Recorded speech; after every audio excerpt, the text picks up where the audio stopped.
हमारा परम सौभाग्य उदय होने जा रहा है। बस हम भगवत साक्षात्कार के नजदीक हैं। जब तक इन 10 लक्षणों में कमी दिखाई दे तो संभालो इन 10 लक्षणों को अपने जीवन में पक्का। इन 10 का पूर्ण होना मतलब भगवत साक्षात्कार होना। धृति क्षमा दमोस्तेयम शौचमिंद्री निग्रह धीर विद्या सत्यमक्रोधो दशकम धर्म लक्षणम। धृति सबसे पहला है। धृति किसी भी प्रकार का संकट, अपमान, विपरीतता, प्रतिकूलता, दुख आ जाए, पर जो हमने भगवत प्राप्ति का लक्ष्य लिया है, चाहे गृहस्थ हो या विरक्त हो, भगवत प्राप्ति का लक्ष्य लिया है, अब वो नहीं छूट सकता, चाहे कुछ भी हो जाए। पहला लक्षण स्वीकृति इसीलिए कहा है। बहुत जोर की बात है। खुली वस्तु रखी है, बिगड़ी जन्म अनेक की अब वहीं सुधरे आज हो ही रहा। ये स्वीकृति बहुत बड़ी बात है। अपने लोग देहाभिमानी हैं तो क्रियाओं पर संतोष करते हैं, क्रियाओं पर विश्वास कर लेते हैं कि मैं एक कर रहा हूं, इसके फलस्वरूप ऐसा मिलेगा। लेकिन उस सब करने का फल होता है होना, और वो सत्संग से प्राप्त हो जाता है एक क्षण में। इसीलिए स्वर्ग सुख, मोक्ष सुख, मर्त लोक के सुख की बात क्या, सत्संग के समान नहीं रखा गया। तात स्वर्ग अपवर्ग सुख धरी तुला एक अंग, तूलन ताहि सकल मिली जो सुख लव सत्संग। स्वीकृति बहुत जोर की बात है। पहला है धृति। धृति माने किसी भी प्रकार का कोई भी अपमान, तिरस्कार, निंदा, परिस्थिति, विपरीतता आपके मार्ग में आवे पर आपकी स्वीकृति पे अंतर नहीं होना चाहिए। इसे धृति कहते हैं। धृति ये बहुत आवश्यक है भगवत मार्ग के पथिक को। जो स्वीकृति की हुई है उस पे कोई विक्षेप नहीं पड़ना चाहिए, जो होना सो हो जाए। स्वीकृति नहीं बदलनी चाहिए। बस तुम्हारा ये था माम प्रपद्यन्ते तास तथैव भजाम्यहम्। कोई भी परिस्थिति, कोई भी विपरीतता, कोई भी अपमान हमारी स्वीकृति में अंतर नहीं डाल सकता। मृत्यु स्वीकार करना अच्छा है, पर स्वीकृति पे अंतर नहीं आना चाहिए। वही स्वीकृति भगवत प्राप्ति करा देगी। गोस्वामी जी बाद में सब बातें कह रहे, पहले कह रहे बिगड़ी जन्म अनेक की अब ही सुधरे आज। हमारी धृति इतनी कमजोर है कि प्रतिकूलता के आभास मात्र में हम छोड़ देते हैं। प्रतिकूलता तो है ही नहीं, प्रतिकूलता के आभास, शायद प्रतिकूलता आ जाए, इससे हम भाग पड़ते हैं। ये कायरों का मार्ग नहीं है भगवत प्राप्ति। अज्ञान को छोड़िए। क्या तुम प्रभु को छोड़ दोगे तो दुखों से बच जाओगे क्या? जो कछ लिखा लिलाट दुख सुख देह संग, भुगते गो जहां जाएगो या सिद्धांत अभंग। या सिद्धांत अभंग तजत क्यों धीरज प्राणी। यही धृति। तजत क्यों धीरज प्राणी, वृंदावन परिहरे प्रिया प्रीतम रजधानी। स्वामिनी जी के महल को, स्वामिनी जी के चरण आश्रय को छोड़कर तुच्छ विषयों की तरफ कदम बढ़ा देना, स्वीकृति आपकी बहुत कमजोर है। बिगड़ जाएगा, ये जन्म बिगड़ जाएगा। पता नहीं किस युग में ये स्वीकृति का अवसर मिलेगा कि नहीं मिलेगा। कितना भी संकट आवे, धैर्य नहीं छोड़ना, सब कुछ सहना है, राधा राधा कहना है। नियम बना लो, जीत जाओगे, काल पर भी विजय प्राप्त कर लोगे। विश्वास करो, ये मंत्र मान लो, सब कुछ सहना है, राधा राधा कहना, राधा राधा। आपको सराहेंगे, आपको चाहेंगे, आप जो मर्जी आवे सो करो। सराहेंगे आपको, कोसेंगे नहीं, आपको सराहेंगे और आपको ही चाहेंगे। हम आपसे तन मन प्राण सर्वस्व समर्पित करके प्रेम करते हैं। ये प्रेम मार्ग की बात। भगवत प्राप्ति करना है तो पहली बात है ये धृति, ये धैर्य रखो। ये नहीं देखा जाता, धैर्य नहीं दिखाई देता, धैर्य नहीं। जरा सा विचलता हुई भाग पड़े। कहां भागोगे?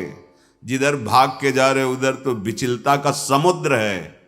यहां तो विचलता तुम्हें अविचल स्थिति प्रदान करने के लिए है, यहां का भय तुम्हें निर्भय पद प्रदान करने के लिए है। और इस भय को स्वीकार करके भाग रहे हो तो महाभयावह प्रवाह है संसार का, बहते चले जाओगे। अभय होए जो तुम्हें डेराई। धृति, जो धृतिवान है, लौकिक पारलौकिक सारी संपत्तियां उसके चरणों में झुकने लगती हैं। देख लो, शब्द पर ध्यान दो। जो धृतिवान है, धैर्यवान है, हर कष्ट सहता है, तो आगे जो मार्ग है बोले लौकिक और पारलौकिक सारी संपत्तियां उसके चरण चूमती हैं, क्योंकि वो धैर्यवान है। अगर धृति नहीं है तो परमार्थ का भेष भले हो, परमार्थ की स्थिति नहीं होगी। इसीलिए भगवान कपिल देव जी ने माता देवहूति जी से कहा, जो आसक्ति संसार के बंधन का कारण है, वही आसक्ति यदि महात्माओं के चरणों में हो जाए तो मोक्ष का खुला हुआ द्वार है। तो वो महात्मा कैसे होते? तो सबसे पहला शब्द था तितिक्षवः, मतलब महान सहनशील होते हैं संत जन। तितिक्षवः, यहां धृति, ऐसा धैर्य कि कोई भी विचलित ना कर सके। बहुत गंभीरता से, इसीलिए इसमें रुके हुए हैं, बहुत गंभीरता से। पहला लक्षण है भगवत प्राप्ति का। जिसके अंदर ये 10 लक्षण आ गए तो भगवान प्रकाशित हो जाते हैं हृदय में, क्योंकि वही परम धर्म का स्वरूप है। भागवत धर्म में चलने वाले या कोई भी धर्म स्वीकार करें तो धृति जरूर आनी चाहिए। अगर धृति नहीं, आप पातिव्रत धर्म, एक पत्नी व्रत धर्म, जो जहां जिस धर्म में, तो उसको धैर्य धारण करना पड़ेगा। बिना धृति के धर्म का पालन नहीं होता। फिर ये तो परम धर्म, महाभागवत धर्म, प्रेम धर्म, इसमें तो कष्टों की परवाह करे तो योद्धा कैसा। अगर अनुकूलता, प्रशंसा, मान और सुख की चाह है तो परमार्थ का पथिक कैसा। अभी भ्रम में है वो। किसकी अनुकूलता? किसकी अनुकूलता? शरीर की। चाहे जितना अनुकूलता देते रहो, ये नष्ट होगा। इसकी अनुकूलता नहीं। श्री कृष्ण अनुकूल लें। श्री कृष्ण की अनुकूलता को देखो कि हमारे शरीर, मन, वाणी, चेष्टा प्रभु के अनुकूल हो। उसके लिए तुम धैर्यवान बनो। चाहे जितनी निंदा हो, अपमान हो, तिरस्कार हो, संकट आवे, विपत्ति आवे, परवाह नहीं। तो हर विपत्ति संपत्ति बन जाएगी। देख लेना, लिखा है कि जो धैर्यवान होकर परमार्थ में चलता है तो लौकिक और पारलौकिक सिद्धियां और सफलता उसके चरणों में आ जाती है। श्री राधा किंकरीणाम लुठति चरण यो रद्भुता सिद्ध कोटि, करोड़ों प्रकार के वैभव सिद्धियां उसके चरण दास्ता में आ जाती, हाथ जोड़े खड़ी रहती हैं जब सेवा की आज्ञा हो। दूसरी बात है, दूसरा लक्षण है क्षमा। अपने साथ कोई बुराई कर रहा है, भगवत प्राप्ति करनी तो संसारिक आदमी इन बातों को समझ भी नहीं सकता, क्योंकि उसका उद्देश्य अंतःकरण धर्म में अहम ममत्व स्थापित करके भोगों को भोगना और उसी में सुखी होना है। अभी अज्ञान है, वो नहीं समझ रहा। ये परमार्थ के पथिक की बात है। क्षमा, ये इसलिए बोला, वो सामने वाला हमको ऐसा बोलता है, हम चुप रहेंगे। कैसे चुप रह सकते हैं? सामने वाला कौन है? अगर तुम संसारी हो तो संसार है, और परमार्थिक हो तो तुम्हारा आराध्य देव है। तुम्हारी वही तत्व दृष्टि होनी चाहिए जिसकी प्राप्ति के लिए निकले हो। कब करोगे? किस जन्म में करोगे? अभी इसी क्षण से अभ्यास शुरू करो। क्षमा, अपने साथ बुराई करने वाले को दंड देने या दिलाने की पूरी शक्ति होने पर भी, दंड देने या दिलाने की आज्ञा करते ही विध्वंस मच जाएगा, ऐसा होने पर भी ना तो शरीर से दंड दे, ना वचन से दंड दे, ना किसी से प्रेरित करके दंड। हम तो नहीं करेंगे, पर तुम देखो, तुम हमारे शिष्य हो, हम तो सह गए, तुम्हें नहीं सहना चाहिए, जाओ। तो बात एक ही हो गई, बात एक ही हो गई। आप उसको दंड देना चाहते हैं तो आपके अंदर क्षमा बल नहीं है। करत जे अनशहन निंदक तिनहु पे अनुग्रह। ना इस लोक में तुम्हें दंड मिलेगा और ना परलोक में दंड मिलेगा। मेरे अपमान, मेरे निरादर, मेरी निंदा, मेरे तिरस्कार का तुम्हें कहीं दंड ना मिले। तुम्हारी बुद्धि शुद्ध हो, स्वस्थ रहो और भगवान प्रसन्न हो। ये है परमार्थ के पथिक का हृदय। विचार करो, जो अनशहन करके निंदा कर रहा है, अपमान कर रहा है, तिरस्कार कर रहा है, उसके लिए ठाकुर हरिदास जी के कोड़े पे कोड़े वो बरसा रहे निर्दयी और कह रहे हरि बोल कहता है। तब ऐसी पीड़ा में भी मुस्कुरा के कहते हैं भगवान बड़े कृपालु हैं, तुम्हारा मंगल करेंगे, क्योंकि तुमने भी कहा हरि बोल हरि बोल। तो ये 2 अक्षर हरि नाम तुम्हारी जिह्वा पे आया, अब मुझे विश्वास हो गया कि भगवान तुम्हारा मंगल कर देंगे। ये है महाभागवत की स्थिति। कितना भी अपमान, कितना भी क्लेश या निंदा करे, उसके लिए ना मन से अमंगल भाव हो, ना वचन से हो। देखो, पूरी शक्ति है, पर ऐसे ऐसे महापुरुष हुए हैं कि अगर वो संकल्प कर ले तो क्या ना हो जाए। इतना उनके पास भजन बल है, तप बल है। साधारण आदमी उनका अपमान करके पीट के चला जाता, वो बताते भी नहीं कि किसने पीटा है, कभी नहीं। वो कभी लौट कर भी नहीं देखते किसने ऐसा क्यों किया है। क्यों? क्योंकि अगाध बोध संपन्न महात्मा जैसे अपने हाथ से, अपनी दांत से अपनी जिह्वा, अपने द्वारा कोई चेष्टा जो अपने को पीड़ा पहुंचा दे, किसको दंड देंगे? ऐसे वो आत्मस्वरूप सर्वत्र अनुभव करते हैं। इसलिए राग द्वेष रहित महात्मा के हृदय में ये आता ही नहीं है कि इसको दंड दिया जाए। अपने साथ बुराई करने वाले को दंड देने दिलाने की पूरी शक्ति रहने पर भी उसको दंड देने या दिलाने की भावना मन में भी ना आए और उसके हर अपराध को सहकर यथोचित चेष्टा करे कि उसको सुख पहुंचे, उसे भगवत साक्षात्कार होता है, उसे क्षमा कहते हैं। श्रीपाद प्रबोधानंद जी ने भी कहा, नीचापमानम शुद्धा। नीच शब्द इसलिए कि आप उससे महान हैं, आप उस पर शासन कर सकते हैं, आप उसको दंड दे सकते हैं, पर उसके द्वारा किए हुए अपमान को सह गए। कैसे? अमृत मान करके। अमृत, नीचा अपमान। जब कोई गाली दे, निंदा करे, अपमान करे, तब ये बात आवे भगवान इसका मंगल करे। ये भक्त हृदय होता है। अनुकूलता में तो सब कोई आशीर्वाद देने के लिए तैयार हो जाएगा। प्रतिकूल परिस्थिति में भगवत भाव युक्त हृदय होकर कोई अमंगल सोच भी उसके लिए ना करना, ये होता है। देखो, सर पे प्रहार किया नित्यानंद महाप्रभु के, जो जगाई मधाई के चरित्र में आता। महाप्रभु जब चैतन्य देव ये देखा तो सहन नहीं कर पाए कि ऐसे महाभागवत के प्रति ऐसा अपराध। क्रोधावेश लोग चरण पकड़ लिए नित्यानंद महाप्रभु ने कि चैतन्य महाप्रभु का, प्रभु ये आपकी विशेष कृपा के पात्र है। नाथ, आपका अवतार दंड देने के लिए नहीं हुआ, आप कृपा कीजिए। ये आप कह दो कि वो तो अवतारी पुरुष हैं, तो हम किनके बच्चे हैं? हम किस मार्ग में चल रहे हैं? हम उन्हीं के तो बच्चे हैं, उन्हीं की तो अंश हैं, उन्हीं की तो शरण में है। वही नाम जो बोल रहे हैं वही तो हमें दे रहे हैं, कोई दूसरा नाम थोड़ी दे रहे। वही कृष्ण नाम दे रहे हैं, वही राधा नाम दे रहे हैं, जिसमें ऐसी अपार सामर्थ्य है। वो तो स्वयं प्रभु हैं, पर हम कौन हैं?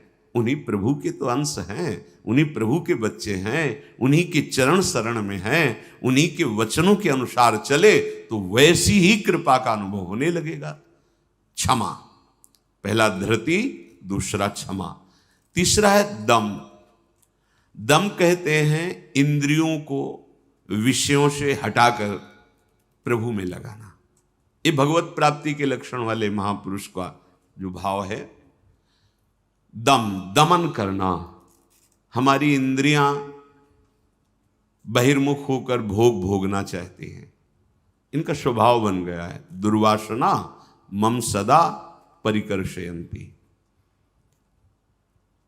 विषय इतने प्रबल हो रहे हैं कि इंद्रियों को अधीन कर लिए हैं। इंद्रियां इतनी प्रबल हो रही कि मंथन करने वाली प्रमथन स्वभाव वाली मन को अधीन कर लिया है। मन इतना प्रमथन स्वभाव वाला बुद्धि को अधीन कर लिया। अब बुद्धि विषय में सुख मान करके सब छूट दिए हैं, तो इंद्रियां मन विषयों में विचरण कर रहे हैं। जो भगवत प्राप्ति करने की लालसा वाला उपासक है वो दम रूपी सद्गुण से युक्त होता है। दम अर्थात दमन करना, इंद्रियों का दमन करना थोड़ा कठिन है। कामा संजायते क्रोधा, क्रोधा स्मृति विभ्रमा। जब हमारी कामना बन जाती है कि ये मैं भोग भोगूं और उसमें बाधा पड़ती तो क्रोध आ जाता है। बस ये कामना संकल्प न बनने पावे तो बहुत जल्दी निवृत्त हो जाएंगे। संकल्प बनने का समय हम देते हैं। जब कोई भी इंद्री का विषय आकर्षित होता है तो मन उसको विस्तार से सुख का, भोगा हुआ सुख या सुना हुआ या दृश्य में आया हुआ भोगने की लालसा, और आप अपने भगवत विस्मरण कर दिए और उसमें तन्मय हुए, संकल्प बना, गड़बड़ हो गया। अब परमार्थ से भ्रष्ट कर देगा। आज नहीं तो कल, क्रिया बने ना बने भ्रष्ट कर देगा।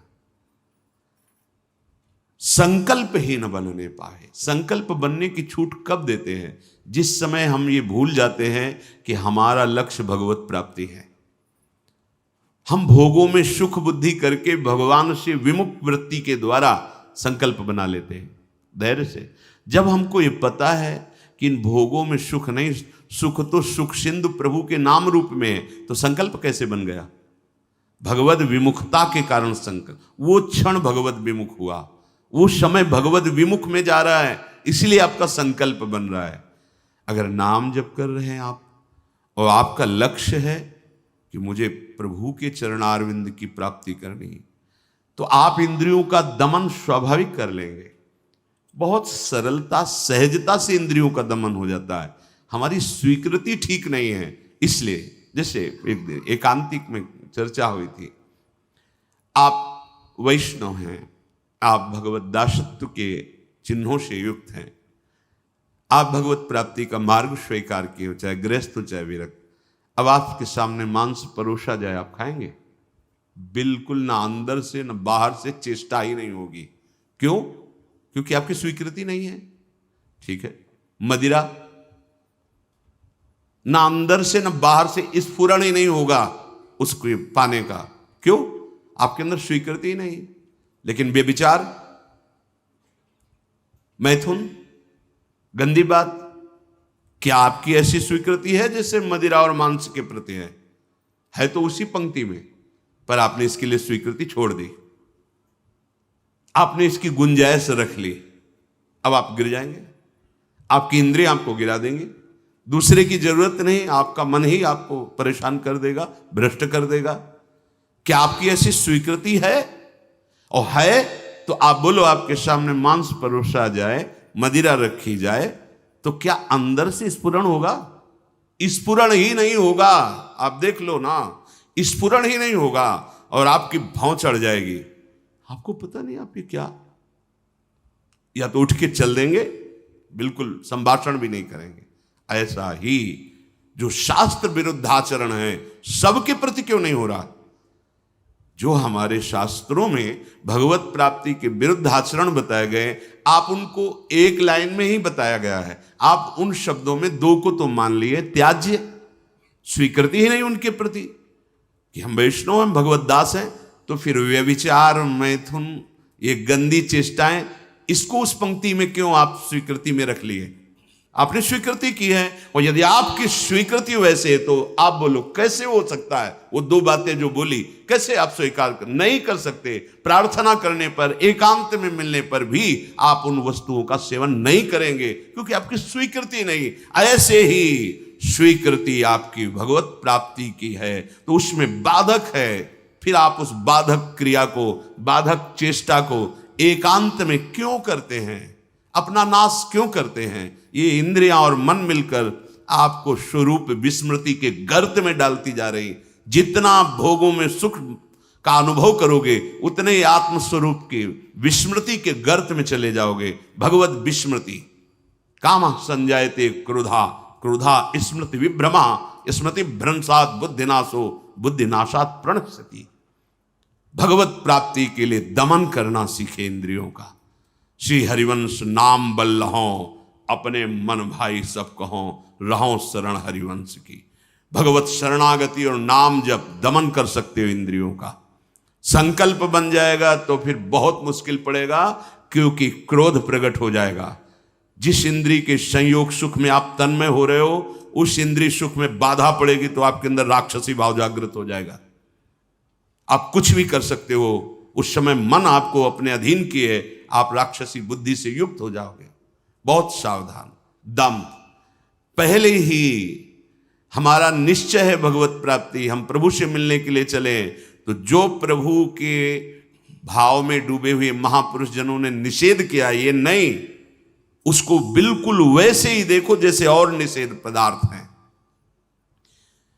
दम शब्द से है इंद्रियों का निग्रह, पर इंद्रियों का निग्रह होता है मन के द्वारा, और मन इंद्री दोनों मिल मना खष्टान इंद्रियाणि प्रकृति स्थान कर सेती, तो बची बुद्धि। अब बुद्धि शुद्ध हो तो मन पर अंकुश लगावे, लगाम खींचे, तो इंद्रिय रूपे घोड़े सहज मार्ग में आ जाएं। सहज मार्ग है भगवत मार्ग, विषम मार्ग है संसार मार्ग। बहुत सावधान। और बुद्धि तभी शुद्ध रहेगी जब हर क्षण प्रभु का स्मरण करेगी। भगवान से वियोग प्राप्त हुई बुद्धि, वियोग माने भगवान से विलग हुई बुद्धि शासन नहीं कर सकती मन और इंद्रियों पर, और भगवान से योग को प्राप्त हुई बुद्धि इनको अपने शासन में रखेगी। तो बुद्धि योग कैसे बने? तो तेसाम सतत युक्तानाम भजताम प्रीति पूर्वकम, तो ददामि बुद्धि योगम तम येन माम उपयान्ति ते। श्री भगवान के वचन। अगर तुम सतत भजन कर रहे हो तो बुद्धि भगवान से युक्त हो जाएगी, भगवान में तन्मय हो जाएगी, इतनी सामर्थ्यशाली हो जाएगी, जहां चाहेगी वहीं रथ को खड़ा कर देगी। लगाम है मन, घोड़े हैं इंद्री, शरीर है रथ, बैठा है जीवात्मा और हाँक रहा है सारथी बुद्धि। ईश भजन सारथी सुजाना, अपने आराध्य देव का सतत भजन मानो सुजान सारथी मिल गया है। अब मन रूपी लगाम को शासन में, तो घोड़े अपने आप सही मार्ग में। इंद्रियों का दमन अर्थात मन का निग्रह, अर्थात बुद्धि का परमात्मा में निरंतर जुड़े रहना। निश्चय में भजन होना चाहिए, बुद्धि कार्य निश्चय, भजन न छूटे। जीत गया आप, तीसरे गुण दम को प्राप्त हो गए। चौथा अस्तेय, चोरी का स्वभाव ना होना। मन से, वाणी से, शरीर से किसी भी प्रकार की चोरी ना करना। फूल लेने जा रहे हैं प्रभु, जनक जी के यहां निमंत्रण में आए हैं, विश्वामित्र जी को आमंत्रित किया गया है। फूल केवल है, कोई और वस्तु नहीं है। पर आप देख लीजिए उस प्रसंग में प्रभु मालियों से पूछते हैं, क्या मैं अपने गुरु सेवा के लिए कुछ पुष्प ले सकता हूं? स्वीकृति दी। हमारा स्वभाव बिगड़ गया है, बहुत सावधानी की जरूरत है। सोचते हैं कि हम चोरी करके दूसरे का धन, दूसरे का सुखी हो जाएंगे, कभी नहीं होगे। अधर्माचरण करने वाला कभी, आपको थोड़ी देर हर्ष होगा, हर्ष शोक में परिणित हो जाएगा, शोक भयानक दुख पैदा कर देगा। बहुत सावधान, सिद्धांत को समझो और भगवत मार्ग में चले हो तो ऐसा होना ही नहीं चाहिए किसी भी तरह से। और ये वस्तु बहुत अच्छी लग रही है, लेकिन नहीं, आज जो हमारी व्यवस्था कर रहा है कल व्यवस्था, हम व्यवस्था के लिए भगवत मार्ग में आए क्या? हम तो भगवत आनंद के लिए आए हैं। शरीर और मन प्राण उनको समर्पित है, वो जाने। किसी भी तरह की मन से, वाणी से, शरीर से चोरी नहीं होनी चाहिए। दूसरे की बात हम सुनी तो सुन करके उसे अनुभव में उतारे, सुन के उसको दूसरों को बोलकर प्रभावित कर लेना, यह भी चोरी हो गई। महापुरुषों की बात, अमुक संत ने अमुक बात कही है, हम सब मिलकर उस पर चले भगवदानंद का अनुभव करने के लिए। अगर हम उस बात का केवल प्रयोग करते हैं दूसरे को प्रभावित करने के लिए और वासनाओं की पूर्ति के लिए, यह भी चोरी है। वो बात हमारे अंतःकरण को भगवदाकार करने के लिए है। सत्संग में उस बात को इसलिए कहते हैं कि वो बात हम सब धारण करें और भगवदानंद को प्राप्त हो। किसी भी तरह का मन में या तन में या वचन में ये छुपाव भाव, ये चोरी भाव, हम चाहते कुछ हैं और वाणी से कुछ बोल रहे हैं, वो ठीक नहीं है। अस्तेय, बिल्कुल छुपाव का भाव, चोरी का भाव नहीं होना चाहिए, न मन से, न वाणी से, न शरीर। भगवत प्राप्ति करने वाला उपासक जो मन में होता है वही वाणी में होता है, वही चेष्टा में होता है, तीनों में एक होगा। और जो विषयी जीव होता है उसके मन में कुछ और होता है, वाणी से कुछ और बोलता है, चेष्टाएं कुछ अलग दिखती है, ये ठीक नहीं है।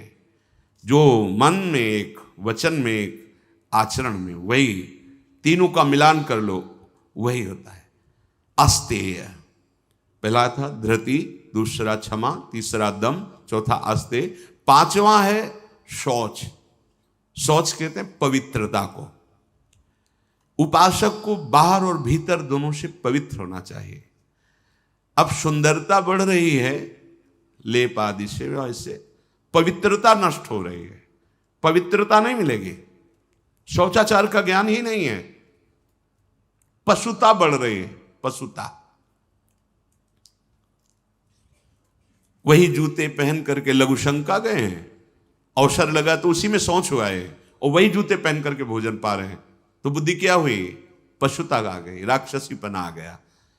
आहार के समय पूज्य भाई जी महाराज और ग्रंथों में और बड़े संतों से बहुत पवित्र विचार होने चाहिए उस समय।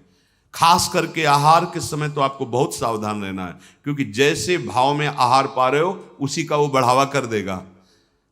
पवित्र आहार, पवित्र चिंतन करते हुए, इसलिए पहले भगवद अर्पित किया जाता है, एक एक कवल नाम जप करते हुए। बहुत सुंदर 24 घंटे उसका देखना प्रभाव बहुत सुंदर पड़ेगा।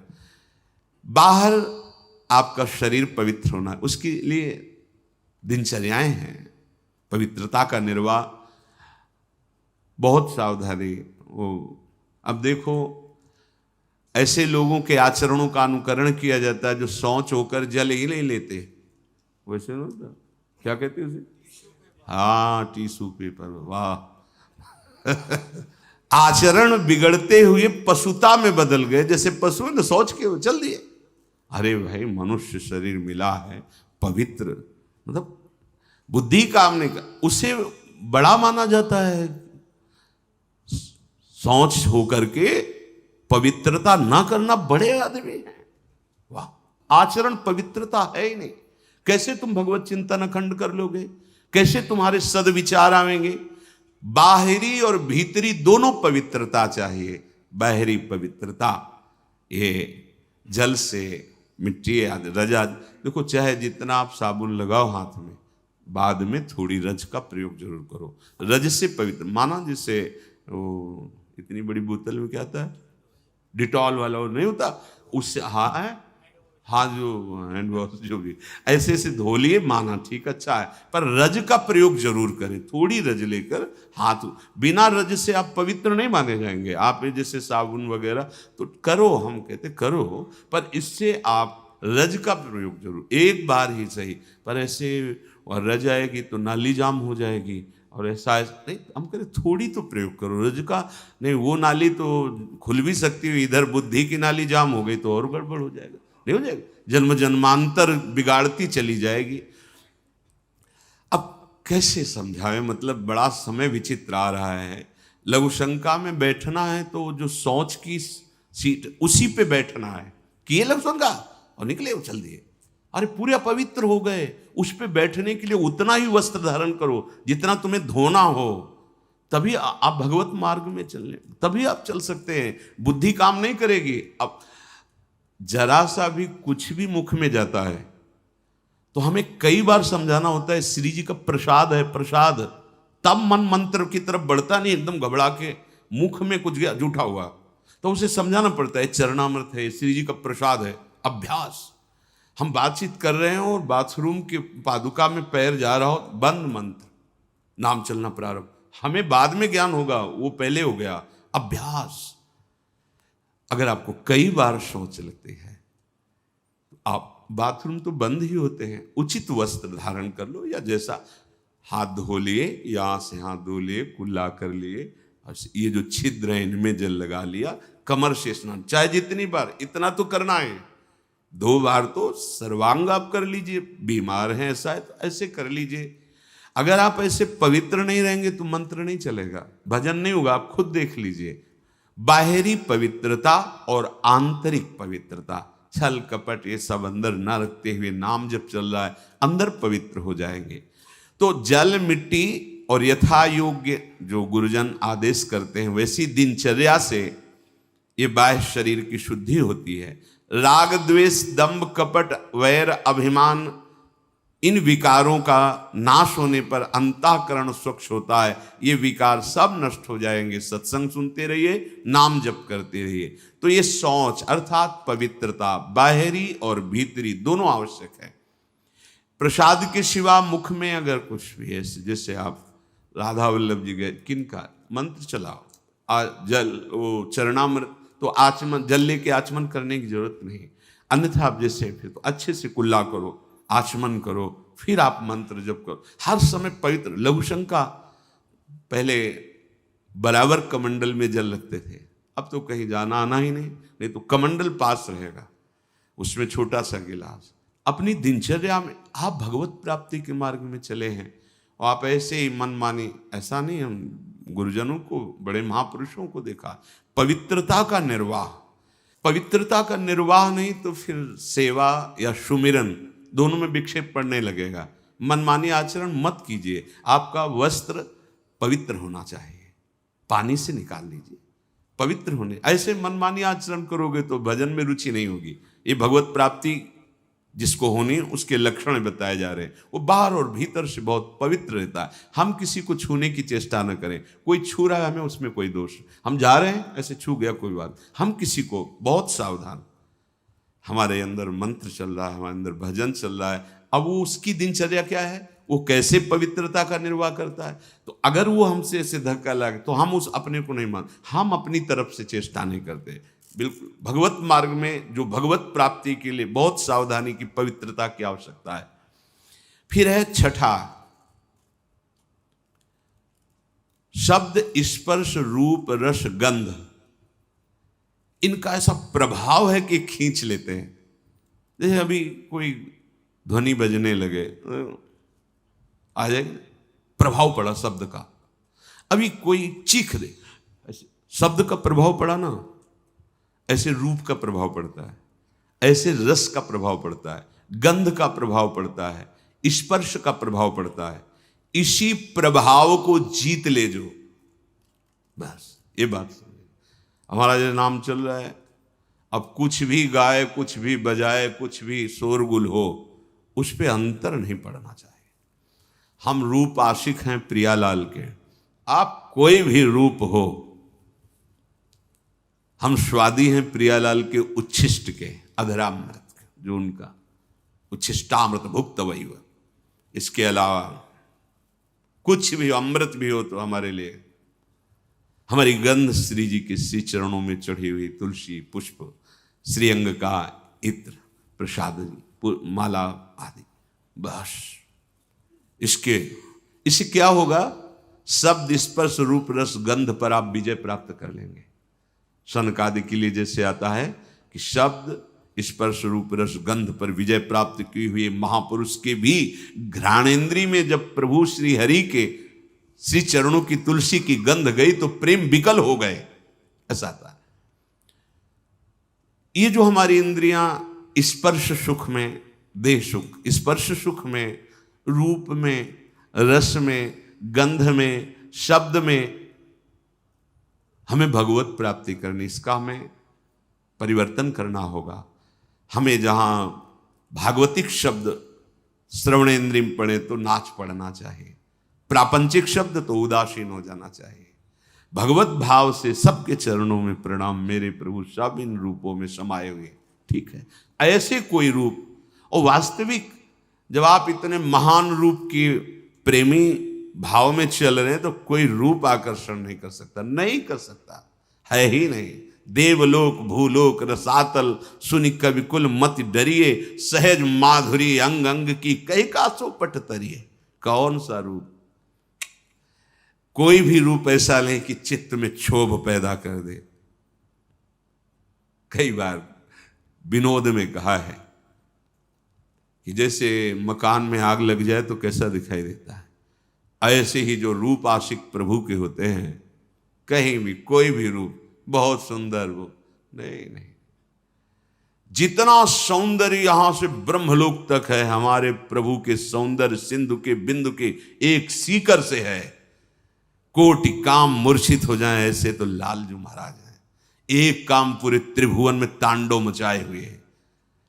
करोड़ काम जिनकी मंद मुस्कान से मूर्छित हो जाए, वैसी जो लालजू की रूप लावण्य महिमा है, वो लालजू हमारी लाडली जो निर्तन भ्रकुटी, बदन अंबुज मृदु, सरस हास, मधु बोलन तो अति आसक्त लाल।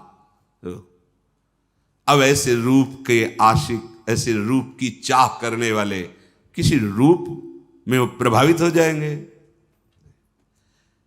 ये जो छठवां है इंद्रिय निग्रह, अर्थात शब्द स्पर्श रूप रस गंध, ये जो इंद्रिय के ज्ञानेन्द्रिय के 5 विषय हैं, इन किसी विषयों को भी भगवद विमुख होकर स्वीकार न करें। प्रभु से अर्पित है, जैसे विशेष विशेष गंध हैं, पर अगर प्रभु को अर्पित नहीं तो हमारी ज्ञानेन्द्रिय उसे वो आ रही पर उसका महत्व नहीं है। और प्रभु में अर्पित है, हमारी प्रियाजू के श्री चरणों में चढ़ा हुआ है, ये पुष्प है, ये इत्र है, ये माला उनके श्रीअंग, अहो भाग्य, बार बार वो जीत जाएगा। फिर उसके घ्राणेन्द्रिय को लुभायमान नहीं कर सकता। श्रवणेन्द्रिय यदि प्रभु के जस को सुनने के लिए बावरों सो रस में फिरे, खोजत नेह की बात, तो विश्व का कोई भी शब्द उसे आकर्षित नहीं कर पाएगा। और रसेंद्रिय यदि प्रभु का केवल उच्छिष्ट भोगती है, वाकेंद्रिय केवल प्रभु के जस में है, आप जीत गए शब्द स्पर्श रूप रस गंध। बहुत सुंदर बात है, हम यहीं फंस जाते हैं। देखो, एकांत में आप कौन सा शब्द सुनते हैं? बिल्कुल खुली बात है, सभा में तो हम गान कर रहे हैं, लेकिन एकांत में कौन शब्द आपको प्रिय है? अगर एकांत में आपको नाटक नौटंकी नाना प्रकार के प्रापंचिक विषय सुनने और देखने में रुचि है, तो अभी आप इंद्रिय निग्रह नहीं कर पा रहे हैं। अभी आप भगवत दर्शन की लालसा वाले उपासक नहीं हैं। समझिए, आपका लक्ष्य भगवत प्राप्ति है।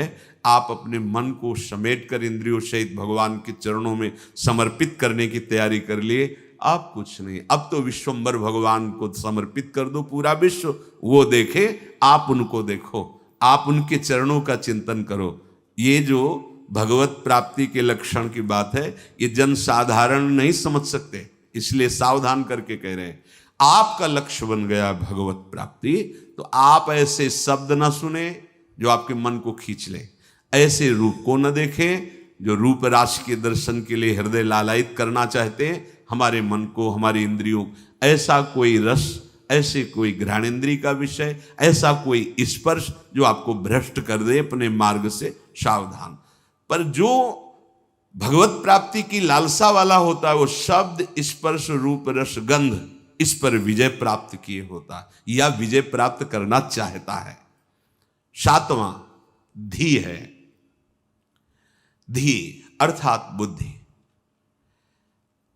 आपका आहार सात्विक होगा, संग सात्विक होगा, शास्त्र सात्विक होंगे, वार्ता सात्विक होगी, तो आपकी बुद्धि भी सात्विक हो जाएगी। जो रोज सत्संग सुनता है, सत शास्त्रों का अध्ययन करता है और प्रभु का नाम जप करता है और विचारवान है, विचारवान, वो बुद्धि भगवत प्राप्ति की योग्य हो जाती है। ध्यान दीजिए, जो रोज सत्संग सुनता है, सत शास्त्रों का स्वाध्याय करता है, भगवत भजन अर्थात नाम जप करता है और विचारवान है, कोई भी चेष्टा कोई भी क्रिया बिना विचारे नहीं, विचार बिना विचारे जे करें चे पाछे पछताएं। हमें विचार करना है, ये जो हम सोच रहे हैं, जो हम करने जा रहे हैं, शास्त्र सम्मत है? नहीं, तो फिर नहीं। जिसमें निरंतर प्रभु में मन लगाने के सहयोग हो, ऐसा बुद्धि निश्चय करने वाली, वो भगवत प्राप्ति की योग्य हो जाती है। हमें वही सुनना है, वही देखना है, वही बोलना है, वही चेष्टा करनी, जिससे हमारा भजन बढ़े, भजन सुरक्षित रहे, भजन पच जाए। ये सारा क्षेत्र बुद्धि का है। बुद्धि में विवेक है, वो बढ़ाएगी भजन, बचाएगी और पचा लेगी। जैसे भजन का भी अपच होता है, मैं इतना इतना, तो आगे दिखाएगी, देखो वो महापुरुष इतना भजन, इतने दैन्य, धिक्कार है हमारे जीवन को, अभी उतना तो है नहीं, अहम ऊपर से आ रहा है, वो दबाती रहेगी, तो भजन पचता रहेगा। कौन सी बुद्धि? जो रोज सत्संग सुनती है, शास्त्र स्वाध्याय, नाम जप और विचारवान है, ऐसी बुद्धि भगवत प्राप्ति की योग्य हो, अर्थात निश्चय। अगर बुद्धि विषयों में लगी हुई है, धन संपत्ति मान को श्रेष्ठ मानती है, तो ये निश्चय ही नहीं कर पाएगी कि परमात्मा प्राप्ति करना है। भोगेश्वर प्रसक्ता नाम तया प्रहत चेतसाम व्यवसायत्मिका बुद्धि समाधौ न विधीयते। 8वां है विद्या। जैसे प्रश्न आता है कि जब भजन मार्ग में चलना है तो पढ़ना लिखना सब व्यर्थ ही है, क्यों पढ़े लिखे? क्योंकि आजकल ऐसी विद्या पढ़ाई जाती है, ऐसी पढ़ाई जाती है। हम उस विषय पे नहीं जाते, हम ये जाते हैं कि यदि आपको अक्षर मात्रा इनका सब ज्ञान नहीं है, तो आपको हो सकता है कि सत्संग सबके सौभाग्य में तो नहीं है ना, तो आप ऐसे गीता पुरुष या बहुत जगह से महापुरुषों की वाणियां हैं, अगर आपको अक्षर मात्रा का ज्ञान नहीं तो आप कैसे पढ़ पाएंगे? अगर आपको ये लौकिक विद्या जो काखा गागा है, इसमें ब्रह्म विराजमान है। कई बार ये वार्ता हुई कि जैसे भगवान कण कण में विराजमान है, ऐसे हर अक्षर में विराजमान है। आ ब्रह्म का स्वरूप माना गया है। का, खा, गा, घा, आ निकलता है ना, ज्ञा तक निकलता है। आप जो विद्या पढ़ रहे हैं साक्षात ब्रह्म स्वरूप है। जो आप जानकारी ले रहे हैं, उस सृष्टि की जो ले रहे हैं, वो ब्रह्म स्वरूप है। उसे आप भजन से अलग मत मानिए, ध्यान देकर पढ़िए। हाँ, अब पढ़ लिख करके उद्दंडता करना, कपट करना, हिंसा करना, चोरी करना, तो होगा कि क्या हुआ तुम्हारी पढ़ाई से? आप विद्या से, जैसे विद्या विनयम ददाति, विनम्र होता है, गंभीर होता है, बुद्धि उसकी निर्णायक होती है, प्रवीण होती है। पर यदि भ्रष्ट आचरण करोगे तो वही विद्या अविद्या का रूप धारण कर लेगी। तो विद्या निषेध नहीं है, अविद्या निषेध है। आप खूब अच्छे से पढ़िए, आप खूब पदाधिकारी बनिए, समाज की सेवा करिए, आप जानकारी लीजिए, ये जगत भगवत स्वरूप है। अगर आप अभी से प्रमाद कर लिए तो भजन में स्थिति है नहीं।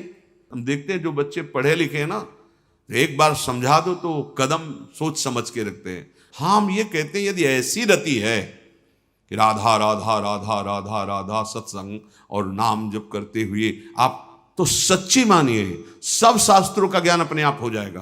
पर ऐसा बहुत ही कठिन है, कोई बिरला ऐसा जो ऐसे चल पाए, नहीं तो इसलिए पढ़ना आवश्यक है।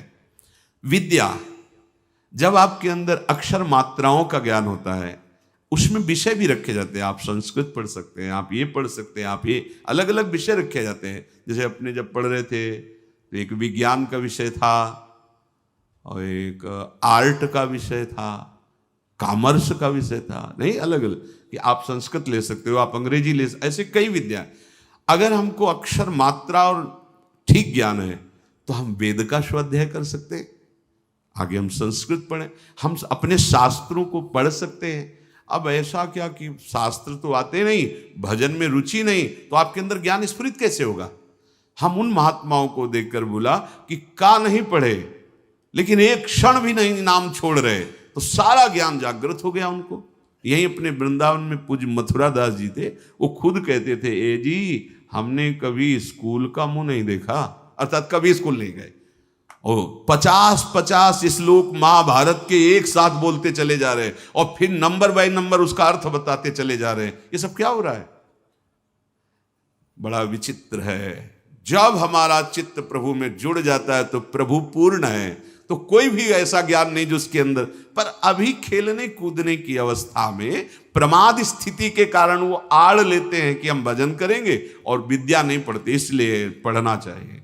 पढ़ो। अब हमारी समझ में आया है कि पढ़ो, अपने को पहले दिनचर्या में लाओ, माता पिता के अधीन रहो, शास्त्र की बातें समझने के लिए विद्या का अध्ययन करो, कोई पद मिलता है तो समाज सेवी बनो, अधर्म का त्याग करते हुए धर्म पे चलने वाला महात्मा ही माना जाता है, चाहे वो गृहस्थ में हो चाहे विरक्त में हो।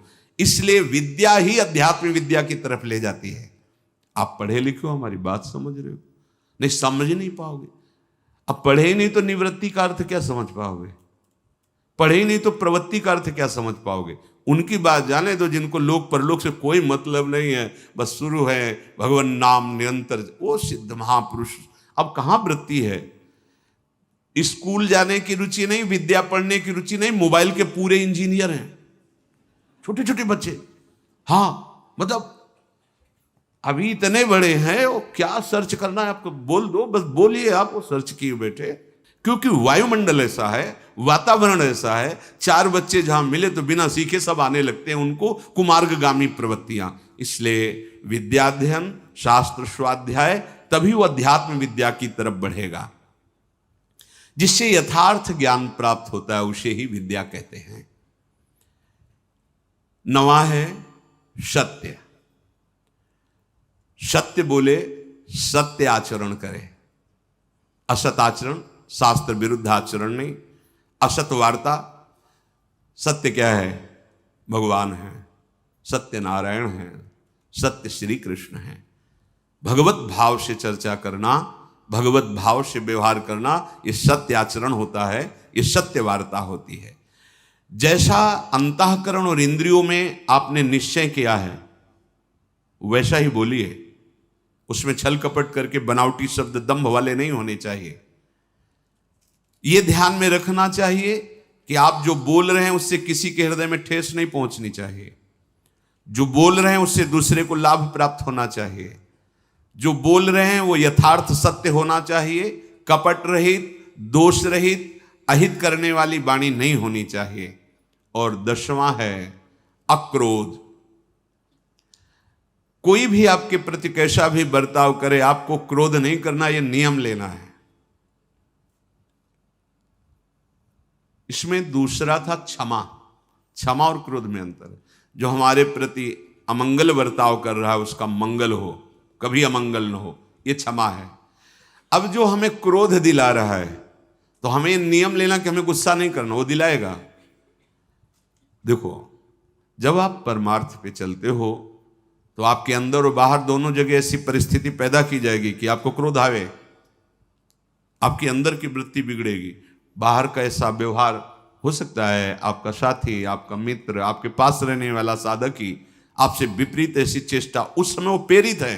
आपको देखना है कि इस समय प्रेरित है माया के द्वारा और वो मुझे गुस्सा दिलाने के लिए ऐसा विधान रचा गया, पर मैं गुस्सा नहीं होऊंगा।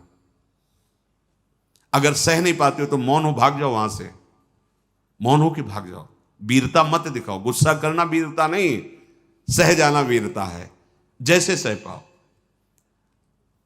बहुत संतों ने इस पर, जहां कोई आपको गुस्सा की बात दिलाने लगे तो अगर आप ये याद कर लोगे कि मेरी परीक्षा हो रही, मुझे क्रोध दिलाया जा रहा है, तो आप समझ जाओगे। पर बस यही रहे कि मेरी परीक्षा हो रही, मुझे गुस्सा नहीं करनी, नहीं, सोचते सोचते फिर कड़ुआ वचन निकलने लगेगा, फिर मारपीट भी होने लगेगी। पर सोचो, अपने साधुओं के साधक होके एक दूसरे को गाली दे रहे, लड़ रहे, ये कोई साधुता है? ये कोई मार्ग? अक्रोध, क्रोध नहीं करना। नियम लेना पड़ेगा ना कि क्रोध नहीं करना, वो दिलाएंगे क्रोध। बड़े विचित्र विचित्र लीलाएं होती। 100 बार थूका, क्रोध नहीं आया, ऊपर से थूका। तो उन्होंने यही कहा कि आपकी तो बड़ी कृपा हुई जो एक दिन में 100 बार मुझे गंगा स्नान करने को मिला, 100 बार हमें स्नान करने का सौभाग्य मिला। ये हो सकता है हमारे साथ व्यवहार ऐसा हो कि जिससे हमें क्रोध आवे, तो हमें तुरंत सोचना है, तुरंत वही सोच सकता है जो साधक है, ये मेरी परीक्षा आई है, नहीं मुझे गुस्सा नहीं कर, राधा राधा राधा राधा राधा राधा राधा भैया राधा, बढ़ो आगे बढ़ो, गुस्सा नहीं कर रही। अक्रोध, अपनी कोई बुराई करके, अपना कोई प्रतिकूल व्यवहार करके क्रोध दिलाना चाहता है। आप अक्रोध, आपको गुस्सा नहीं करनी। क्षमा में और अक्रोध में अंतर है। हम गुस्सा नहीं करेंगे, पर क्षमा उसको मंगल मनाएगी, उसके प्रति कोई प्रतिकूल व्यवहार नहीं होगा और उसका मंगल होगा। मन वचन कर्म से इसको, हमारे प्रति जो अपकार किया, कभी इसको दंड ना मिले, ना भगवान दंड देना या लोक में दंड, उसे क्षमावान कहते हैं। बहुत बड़ा बल है ये साधु का, इसीलिए दूसरे नंबर पे है क्षमा। ये जो क्रोध है वो हमें दिलाने की चेष्टा कर रहा है, हम उसका मंगल भी मनाने वाला विषय नहीं। अब हमें इसमें सावधान रहना, गुस्सा नहीं होना। देख लो, आज नियम लियो लोगे, शाम तक कोई ना कोई ऐसा आपको गुस्सा बाहर से नहीं अंदर से आ जाए। परसों मिला था ना, उसने अब जलने लगे, गुस्सा आने लगी, परसों की बात या वर्षों की बात, मन है वो लाएगा अभी। अच्छा ऐसा मतलब, तो हमको क्या समझ रखा है भगवान, मतलब वो मना, गुस्सा आ रही ना, देखो इतना तो विलंब न करो, तो दंड दो जिसे चार लोग देखे ना कि वैष्णव अपराध का क्या मतलब होता है। कहां गए, उसी समय अंदर वाली वृत्ति करो, नहीं मुझे गुस्सा नहीं होना, मुझे किसी का मंगल नहीं मनाना, क्योंकि मुझे भगवत प्राप्ति करनी। क्षमा और अक्रोध दोनों में भेद यही है। जो कुछ होता है मन में या बाहरी व्यवहार में, हमको उसे सहना है, क्रोध नहीं करना है। ये जो 10 प्रकार के लक्षण बताए गए, उपासक सावधानी पूर्वक इनको धारण करे। अगर ये लक्षण है तो भगवत प्राप्ति निश्चित है। पुनः पहला है धृति, अर्थात हम ऐसी स्वीकृति में रहें कि कोई भी परिस्थिति हमारी स्वीकृति को न नष्ट कर पावे। हमारा लक्ष्य है निरंतर भजन, हमारी स्वीकृति ऐसी जन्म में भगवत प्राप्ति। दूसरा क्षमा, कोई कितना भी हमारे साथ व्यवहार, हम अंदर से उसका अमंगल नहीं होने, तो आप कहोगे ऐसा कैसे, वहां भगवान बैठे, सच्ची मानना। आपको लगता है वो तो अमंगल करता चला जाएगा, नहीं, तुम्हारी क्षमा सांप से भी बढ़कर उसको शासित करेगी। उमा क्षमा सांप होते भारी, अपने कर्म जाय अपकारी। अगर आप लड़ गए, आप ऐसे कटु वचन बोल रहे हैं, तो शायद उसका सुधार ना हो, लेकिन आप सह गए तो ये क्षमा जा करके उसको जो दंड देगी वो सुधार पे आए, उसका मंगल नहीं होगा, और उसको ऐसी जलन, ऐसी दंड स्थिति देगी कि वो सुधर करके मार्ग में चलने लगेगा। तीसरा दम, इंद्रियों का, मन का दमन करना, और ये बुद्धि से होता है। जब नाम जप करोगे, बुद्धि योग बना रहेगा, तो मन का भी दमन होगा, इंद्रियों का भी दमन होगा। आस्ते मन वाणी शरीर से किसी भी प्रकार की चोरी ना करना। ये जो लोभ प्रवृत्ति है बहुत सूक्ष्म होती है, बहुत सूक्ष्म होती है। इसको न शरीर से, न मन से, न वाणी से, किसी भी तरह से हमें चोरी नहीं करनी। शौच बाहर और भीतर से पवित्र रहने की चेष्टा करनी है। छठवां इंद्रिय निग्रह, अर्थात शब्द, स्पर्श, रूप, रस, गंध, ये हमें परास्त न कर पावे जो माया जनित है। सातवां धी, अर्थात सत्संग के द्वारा, शास्त्र स्वाध्याय के द्वारा, नाम जप के द्वारा, विचार के द्वारा हम अपनी बुद्धि को प्रभु से जोड़े रहें। विद्या, वही जो अध्यात्म विद्या तक पहुंचा दे। नवा सत्य, यथार्थ, प्रिय, हितकर भाषण, और सत्य हैं प्रभु। अगर प्रभु को लेकर आप वार्ता करते हैं, प्रभु को लेकर के आप अपने कार्य करते हैं, तो सब भगवत स्वरूप हो जाते हैं। 10वां अक्रोध, किसी भी परिस्थिति में गुस्सा ना करना। अपने लोगों को रहता है कि गुस्सा से सुधार हो जाता है, मुझे लगता है कि नहीं होता, कि नहीं जैसे हम गुस्सा करते हैं तो सब संभल जाते हैं, नहीं होता, क्योंकि वो आसुरी प्रवृत्ति है। आसुरी प्रवृत्ति से ना अपना मंगल होगा ना सामने वाले का। हाँ, भगवत भाव रखते हुए अगर वो नाटक है तो कोई बात नहीं। गुस्सा का एक नाटक भी होता है, वो ऐसे से ऐसा, पर अंदर ना जलन है, ना अंदर द्वेष है, ना घृणा है। ये आप देख लो, ऐसा नहीं कि भरपूर गुस्सा हो गए फिर इसके बाद सिद्धि दिखाई कि हम तो नाटक कर रहे थे। वो भगवान अंदर बैठे हैं और ये भगवत प्राप्ति की बात है।